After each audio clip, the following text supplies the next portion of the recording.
Добър ден, драги приятели! Вие сте със студио изкуство на Българска национална патриотична телевизия. Аз съм Динко Ненов. Днес ще говорим за изкуството, за културата, ще говорим за движението, ще говорим за текстила и по-точно искам да ви представя на гости Мариана Райнова. Радвам се, че сте тук в студиото. Благодаря. За мен е чест да има такъв автор, който е обиколил много места, живял е и въпреки това има нещо, което бих казал е българско в твоите неща, защото ти работиш в различни направления, правила си и дрехи, и стенни килими, и пана, рисуваш и композиции страхотни, но може би това, което е най-силно и което всъщност дава така модерен устрем, бих казал, е хартията. Обичаш колажа, имаш много изложби в чужбина, участвала си в различни екипи. Сега в момента една изложба, в която участваш, която беше Нишката нарядна. И аз ще помоля да си представиш на зрителите, които не те познават. Добър ден. Как да се представя? Завършила съм специалност текстил през 1981 година при професор Марин Върбанов. От тогава работя активно в всички наши изложби на специалността. Това са вече 31 години. Имам редица самостоятелни изложби. Първата ми самостоятелна изложба беше 1984 година на Раковска 108 с стенен килим. И от тогава започнах така някои изяви в чужбина. През 90-та година участвах в една групова изложба на текстила в Стокхолм с колегата Владимир Овчаров, Мария Киркова, Елисавета Иконописова. След това вече 90-95 година направих 2 самостоятелни изложби в Съединените щати, в щата Вирджиния и в щата Ню Йорк. Работя в няколко и по-нататък вече се продължи с изложба в Париж, в Женева, тук в последните ми изяви са в галерия Артур през 2010 година. Направих голяма като ретроспективна изложба. Работя така в няколко различни направления. Започнах с стенния килим и там смятам, че имам сериозни постижения. След това започнах с рисувани дрехи, които също така мисля, че доведох до един много сериозен ниво. Започнах вече и колажите от хартия, релефните колажи от хартия, като последните неща, които правя, са колажи, в които включвам рисувана от мене, уникално рисувана коприна. Много съм рисувала върху коприна, в техника батик, върху памук, също не само върху коприна. Имам изложби в Швейцария, няколко на тези рисунки от коприна. През 2000-та година бях поканена в българското посолство в Швейцария, в Берн, с една представителна група от български писатели и артисти, в която направих така, показах моите неща от стенните килими и рисуваните дрехи. След това бях поканена в Женева, в галерия, в един център за съвременно приложно изкуство АА, където направих изложба, в която съчетах моите релефни колажи, рисуваните дрехи и рисунките върху коприна. И след това ме поканиха на още 2 изложби в Берн с рисуваната коприна. Мисля, че в различни посоки съм се опитала да изразя себе си в различните периоди от моя живот, от различните сезони на моето творчество. Така бяхме нарекли и изложбата в галерия Артур "Моите сезони". И така много други неща, разбира се, има, които в момента не мога да... Аз много ти благодаря това, което сподели, защото беше от сърце. Малко се вълнуваш, но така всъщност човек, когато се представя. Той всъщност така иска да от една страна да бъде много естествено, от друга страна си мисли какво точно ще чуят и ще разберат зрителите. Но при тебе всичко е много изящно, така че аз ти благодаря още един път. Сега ще видим твои неща и ще говорим пак. Може да коментираме, може само да гледаме. Това са тези релефни колажи от хартия, които започнах да правя през, може би, 1998 година бяха първите. Вдъхнових се от един проект за стенен килим, който бях изработила в хартия, и в един момент си помислих, че това нещо може само за себе си да бъде като произведение на изкуството. И тогава започнах да ги правя, като така имах едно прекъсване през годините. След това през 2008 година започнах отново да ги правя. Участвах в конкурса за ателиетата на Сите Дезар в Париж с този вид работи и бях от наградените, като през 2009 година пребивавах в Сите Дезар за 2 месеца. Тези работи, които виждаме сега, са участвали в изложби много пъти, в изложбите на нашата секция текстил и в други изложби. Дори веднъж ми ги приеха в изложба на секция графика, която беше озаглавена "Хартията". Да. Това са друг вид неща, друг вид колажи, в които съм вмъкнала уникално рисувана коприна. Тях започнах да ги правя, докато бях в Париж в Сите Дезар, и след това продължих тук. Направих изложба в галерия Феста.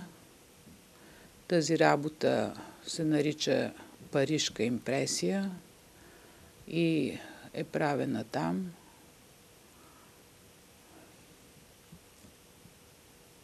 Да. Париж ти въздействал осезателно, бих казал.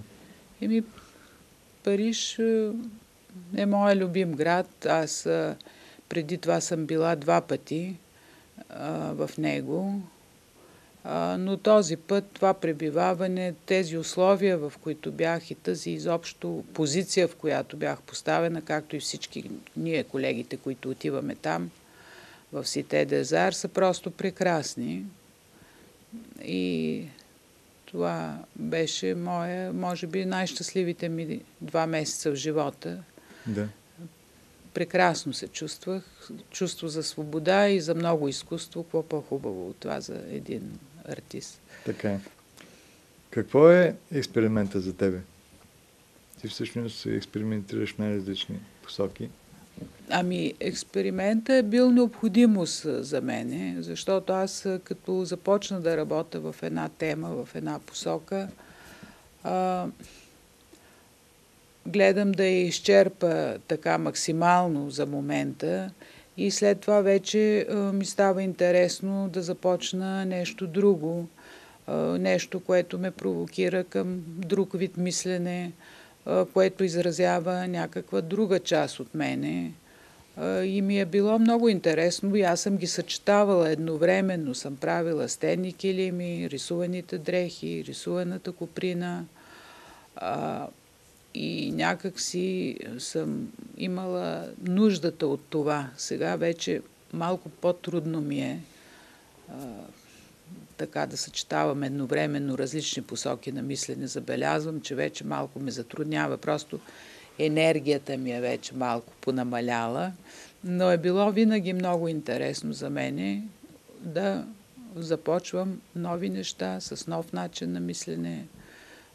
Било е необходимо за мен. Да.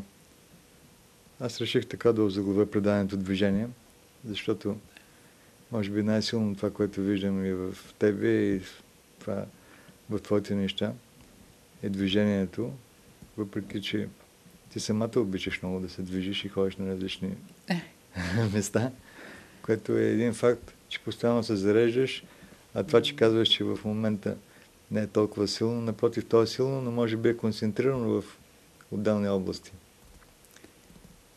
Може би, да. Сега ще видим и другите твои неща, които са за мен много силни и като движение, и като композиция. Една раздвижена композиция. Въпреки че първите неща, които ги видяхме, те бяха така много балансирани, една кръстова композиция. Нали? Да, да. Като търсене. Това е всъщност първата работа, която направих от тези релефни колажи. Тя се нарича отражения. Ето тук е една диагонална композиция, която подчертава движението. Да. Аз обичам диагоналите, сигурно защото са израз на движение. Да. А и доста така технологично присъстват в мисленето на текстилеца.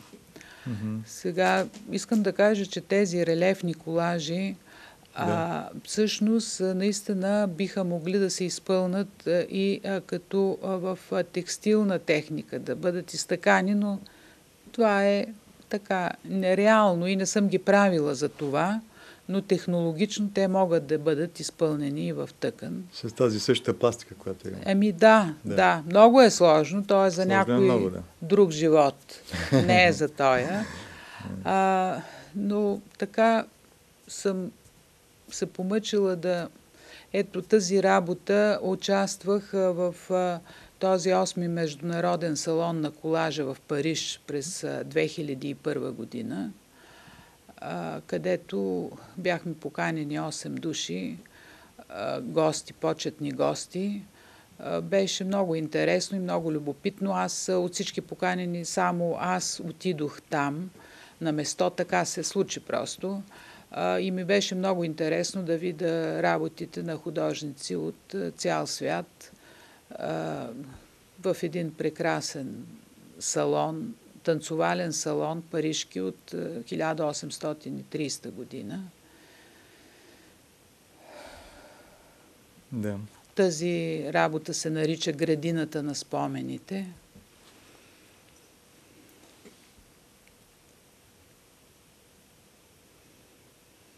Твоите неща ми действат също и като така находки, музейни експонати, начина по който ги представяш, затворени в тези кутии, те стоят така. Въпросът с кутиите е малко особен. Истината е, че работите ми без стъкло и без да бъдат зад стъкло са по-хубави. Да. Те стоят много по-живи, много по-пластични, много по-изразителни, много по-експресивни. Но просто се налага да ги слагам зад стъкло, за да не бъдат повредени, за да бъдат защитени. Именно за това казвам музейни експонати, защото там се слагат също зад стъклото и ако ние ги извадим от стъклото, разбира се, че са много по-добре на това стъкло. Да, но от друга страна това са музейни експонати. Находки, които трябва да се съхраняват. Така, мислила съм много по този въпрос, защото Хем ми се иска да ги освобода от стъклата, от рамките, да бъдат по-експресивни и по-непринудени. Хем не мога да си го позволя, не съм измислила някакси начин до сега.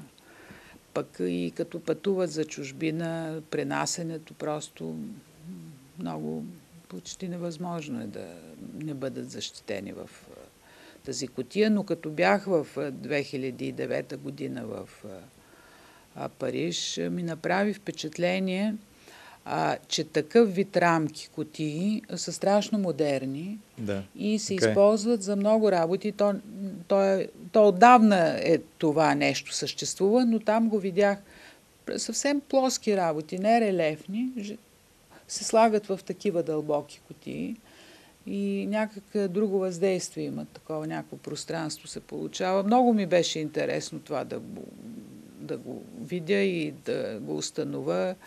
И така, ползват се, правят се, търси се някакво въздействие допълнително с тая дълбочина на кутията. Добре, да видим и другите творби. Това е едно пано, което е рисувано в техника батик върху памучен плат. Син пламък се нарича. Направих такава серия от пана, беше една част от моята дипломна работа. Да. И бяха много сполучливи, много интересни. При Марин Върбанов, нали? При Марин Върбанов, да. Тази работа се нарича случайно нарочно. Тя е собственост на Националната галерия за приложно изкуство. Щастливи са те. Колко неща има там? 10 работи? 8 работи имам там, така правени през годините. Това е техника батик върху коприна. Това е една от работите ми, които бяха в Швейцария, в тази изложба в Берн. Тя даже се и купи там. Тук бях направила един такъв цикъл, вдъхновен от скалните рисунки. Архаика. Да. И беше ми така интересно. Това е стенен килим, Август се нарича, който също е в Националната галерия. Аз затова казвам, че те са щастливци. Че има толкова хубави работи от вас. Тази работа купиха в един хотел в Несебър. Тя там се намира. Даже за самостоятелната си изложба ходих да я взема и после им я върнах обратно. Тя е вече с фактури има в нея. Тази работа също е собственост на Националната галерия за декоративно и приложно изкуство. Всички работи са толкова различни и във всяка една работа сте вие. Автора. Надявам Твореца. се, да. Много така съм работила от сърце и даже много насериозно съм се взимала. Тази ми е любимата работа, която се нарича само спомен и тя е фактически единствената, която е останала в къщи при мене, която не съм искала да продавам. Тя е свързана и с личен така момент от моя живот. Да. Това е една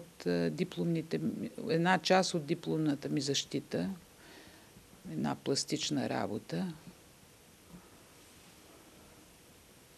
Това е по-стара работа. Тук пак съм търсила някакво движение. Като хем движение, хем някакво застинало движение. Това е също работа, която е в техника батик и моя собствена техника върху плат, върху памучен плат. Също с много пространство. С пространство, да. Всички работи с много пространство. Тази работа се нарича "Спомен от планината" и тя беше купена на една наша обща изложба на Шипка 6, беше купена от американския посланник Сол Полански, когато той беше тук, разбира се, това е отдавна. Казвате стари работи. Кои са стари работи? Кои са стари работи? Може би, които са устарели морално. Но аз така, може малко нескромно да прозвучи, но сега на самостоятелната ми изложба в галерия Артур, сега, 2010 година, някак си като изложих и работи от по-стар период и по-нови, ми се стори, че добре стоят и че не са устарели. Точно това имах предвид. Това ми и казаха. Затова искахме да го подчертаем, да го кажем на зрителите.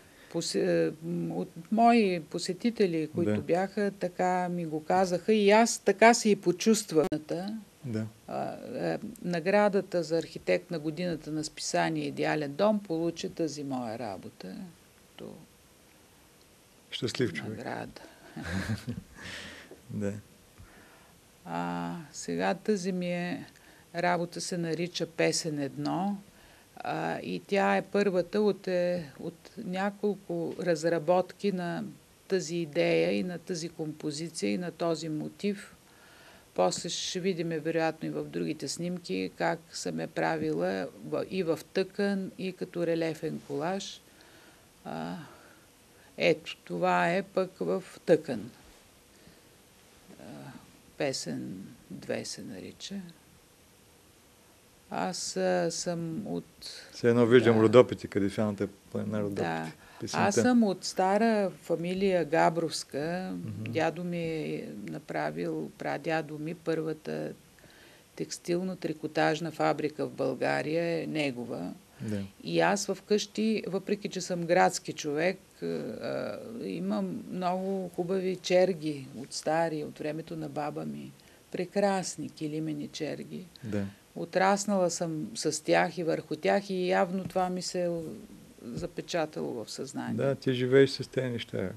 И обожавам ритъма на чергите, на българските черги и колорита. Тази работа се нарича "Вива Синдео". Да. Използвала съм един рано християнски монограм в нея, в центъра. Стана ми. Тази работа, значи, те са един триптих, бяла приказка, които също са в Националната галерия. Ето ги, те са 3 работи. Пак са вдъхновени от чергите. За мен е това нещо, което видях, просто е нещо, което мисля, че е неповторимо. И сега ще кажа нещо на уважаемите зрители, че твоите работи не случайно са приемани като графики, защото те стоят много добре графично. Дори ако, примерно, се снимат, нали, цветно и след това графично, нали, те ще стоят много добре, като композиция стоят много добре, а също и цветово. Така че те могат да бъдат и като текстила, и като графика, и като рисунка, нали, като пластика. Ето това е интересното, което е различното. Аз мисля, че човек, като е художник, той винаги мисли всъщност за композицията и за колорита и в какъв материал ще се изрази, вече е подробност, нали, въпрос на негова желание, на негова преценка, на негово настроение, на негова склонност. Но така да, нещата са едни и същи, основните. Но всъщност ти каза усещането откъде идва. От детството, от семейството, от това, което от детския прозорец, нали, си гледала. Така е. Запечатали са ми се тези неща и подсъзнателно са останали в мене явно, защото така много спонтанно и ненарочно ги търся и ги намирам и им се радвам. Просто радвам се въобще на фолклора, българския, аз съм го търсила и в рисуваните дрехи съм търсила такива мотиви, орнаменти. Да, ние ще... Просто се прекланям пред българския фолклор, наистина страхотно. Ние ще имаме възможност да видим и дрехите. Добре. Другите произведения, ако може да видим. Ето, дрехите. Сега това са дрехи, рисувани, които започнах да правя от втората половина на 80-те години до 2001-2002. Така, много, безброй неща съм направила. Снимките са на много малка част от тях. Целия свят, деца вика, имам работи купени и в Индия, и в Чили, и в Франция, и в Германия, и в Швеция. Облекла си света с българското. Беше ми интересно да ги правя, защото ги рисувам, аз опъвам плата върху рамка и ги рисувам като картини. Картини, предназначени за определен човек, много често, когато е по поръчка. Било ми интересно да намеря най-точната композиция, най-точния цвят, най-точния стил за дадения човек. Сега, все пак, това е в по-отдалечено време са правени тези неща, така че модата си играе роля, нали? Тя не е сегашната мода, но мисля, че те имат стойност като рисунка, като уникалност. Тук съм разработвала различни пак орнаменти, които съм тръгнала от българския фолклор. Да. Малко от японската графика съм вдъхновена в други работи.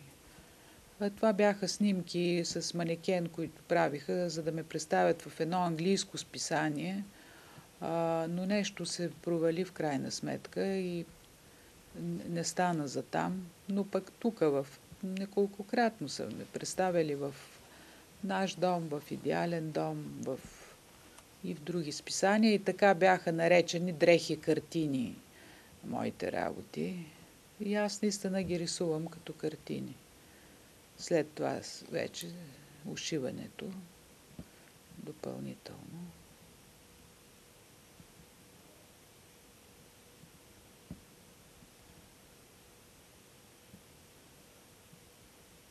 Това също много интересно. Да, и аз това много си го обичам. И това е от една шевица, такава българска, от едни везани терлици, везба върху терлици. Бях така, много ми хареса и си я преработих по мой начин, разбира се, но оттам съм тръгнала. Да. И има аристократичност за дрехите? Ами, може би, да. Ето тук едни терени, такива съм правила. Те много на времето си бяха много така интересни, много се търсеха. В Съединените щати правих на 2 места изложба и с тях. И страшно там, много ги харесаха, купи се всичко. Бяха голям хит направо. Казаха хората, че... Така ми каза една колежка в галерията, в която направих изложбата, че моите работи имат душа, което така много ми хареса. И правих ги също с много жар и с много любов, но сега отмина така времето на тези рисувани дрехи. Просто времената са други, модата е друга, всичко е друго. Но от време на време, така, пожелания за някой по-специален човек, правя нещо. Да. Добре, да видим и другите творби. Това е в Женева. тази галерия, която е Център за съвременно изкуство, АА се нарича, Да. в която бях поканена с релефните колажи, с рисуваните елеци. Ето тук е една снимка от предверието на галерията. Тя беше по време на едно голямо изложение, един голям панаир на книгата в Женева. Ето тук част от експозицията. Галерията е прекрасна. Това са стари хали. На много хубаво место е. Това е така общ изглед от далеч. Това е по пътя към галерията. Много ми харесаха дърветата, които са като скулптури, така са подрязани. Да. Така е. И съм ги снимала. Те швейцарците са много подредени. Много, да. Прекалено за нас даже. Да, прекалено за нас. На нас ни идва в повече. Малко е така, да, особено ако повече време човек така постои или повече неща. И започват вече този перфекционизъм малко да го дразни. Малко, да. Ние за нас е така, като изкуствено. Да. Малко казвай, нещо изкуствено толкова, ми се струва, да. Чакват толкова, хем се радвам, така. хем нещо не ми е точно. Да, ще почнем от самата дисциплина към градинките, към животните, с пликчетата за изхвърляне на боклуци. Там се купува пликчето. Точно, там и системата е строга. И след животното с една лопатка прибира всичко, което трябва, защото не може така да го има. Не само глоби фърчат, ами и други неща ще има. Така е. И аз тук съм така, аз имам кученце и винаги съм с, не лопатка, но с пликче след него. По-швейцарски. По-швейцарски, но съм единствената в махалата, която, за съжаление, да. Да. Добре. Ясно е, че е хубаво човек така да излиза в чужбина и за по-дълго време, защото може да се научи и на дисциплина за някои неща. Да, то за толкова кратко време все пак. Но може да види, да се поучи, пътуването в чужбина е едно голямо зареждане, голямо така ориентиране къде си, какво си, голямо натрупване на енергия, на опит, на впечатление. Аз в това последното ми пребиваване в Париж просто наистина остави незаличими следи в съзнанието ми от всичко това, което видях. Всичко това, което въобще научих за съществуването му, за много неща, които не знаех. Просто едно обогатяване много сериозно. И мисля, че трябва да се пътува, когато има възможност, когато все пак и финансовите средства позволяват. Велико нещо е пътуването, велико нещо е движението. Пожелавам го на всеки.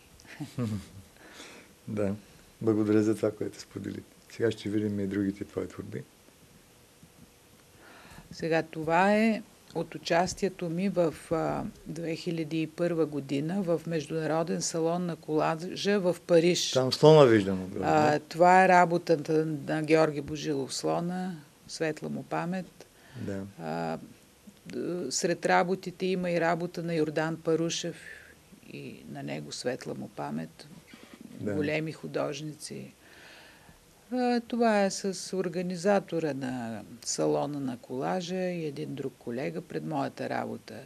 Една журналистка от вестник Стандарт, Люси Крумова, беше там, за да отрази това мероприятие и тя ми направи тези снимки. Mm-hmm.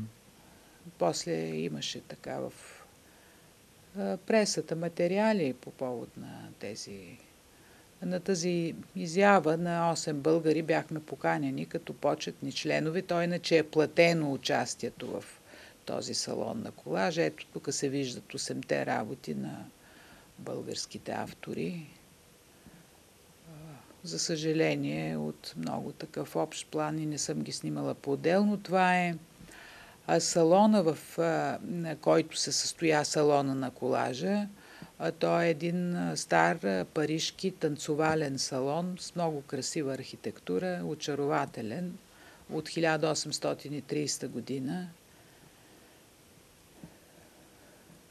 Французите са майстори, те умеят да ги правят нещата. Да, умеят и да пазят. Да вкарват древното, старото, с традиции в модерното. Абсолютно, да. Умеят да ценят, умеят да съхраняват, умеят да извадат на показ това, което си струва.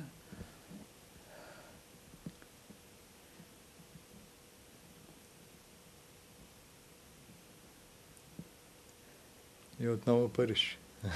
Отново Париж, да. Да. Отново Париж. Ти сама каза, че силно въздействие ти е направил Париж. Много бях щастлива. Чувствах се в свои води, на свой терен. Просто мисля, че това е очарованието на този град, който кара всички да се чувстват като у дома си. Има някаква магия в това отношение. Не знам точно на какво се дължи. Особено мисля, че художниците така се чувстват повечето. Защото, пак казвам, чувството за свобода и за уважение към изкуството и оценяване на изкуството е много силно там и много въздействащо. Добре, да видим и другите творби. Това е от откриването на изложбата в галерия Артур през 2010 година.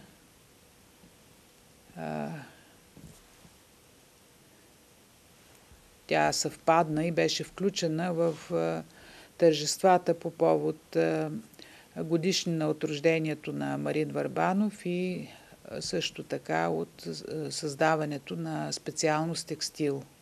Имаше няколко изложби, много хубави, много интересни. Изобщо бяха наистина празници текстилни. Това е така снимка тук от откриването на изложбата. Да. Тя е много хубава галерия, аз много я харесвам. Галерията е много хубава, с много хубаво пространство, сравнително голямо, което ми даде възможност да направя така по-ретроспективна изложба. Много добре уредена е, всичко е много точно. Галеристите са много приятни хора. Галеристите са много точни, много коректни, много експедитивни. Доволна съм много и от откриването, и от словото на галеристката, при откриването на моята изложба. Изобщо с много добри впечатления съм оттам. Да. И обикаляйки на различни места, пак отново в България? Отново в България, да. Сега последната изява беше тази групова изложба, Нишката на Ариадна днес, която се състоя в галерия Алма Матер на Софийския университет. Тя беше организирана от Татяна Янкова, куратор на изложбата беше тя. Да. За мен беше голямо удоволствие и чест от състава на участниците, автори, които аз уважавам и цена и много харесвам.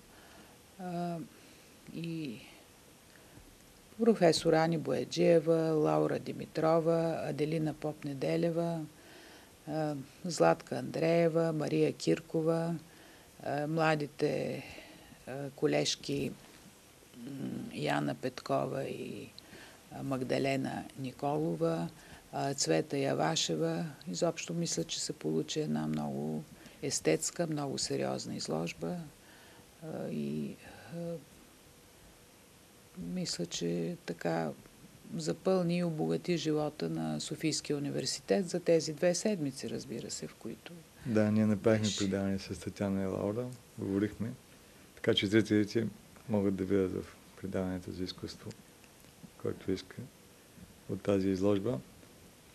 Аз искам така да кажем нещо и за Марин Върбанов, за твоя приятел.